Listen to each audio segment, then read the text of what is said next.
Healing Vlogs. Make sure to like and subscribe. The topic for today is an approach to bleeding disorders. Now, bleeding disorders can happen due to many reasons. Some of them can be cancers as well.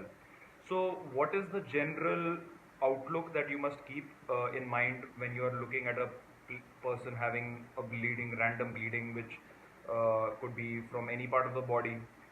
There are few. There is one basic fundamental I wanted to just talk about, that there are three factors that play a major role in any kind of bleeding.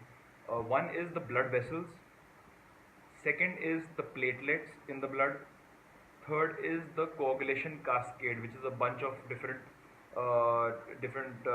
factors. They are labeled from factor 1 to 12, 1 to 12, I believe 12, 13, and each of them play a major role in the whole coagulation pathway. Now, if there is an imbalance in either of these three major major points that I've said about platelets and vessels and the coagulation cascade, it could either lead to excess coagulation or it could lead to excess bleeding.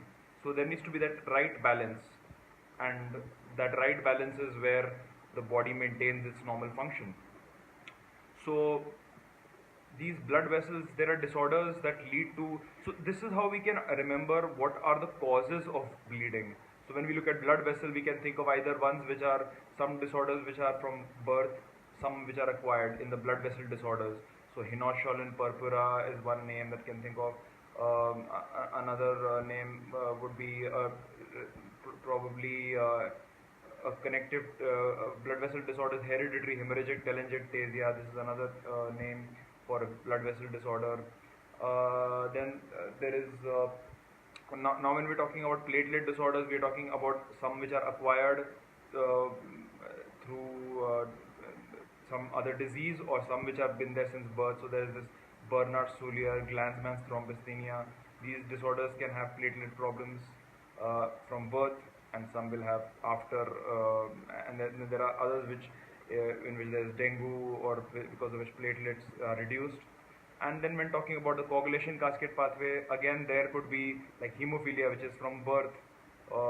This is a disorder. Sometimes it could be due to acquired by some liver disease or drug intake.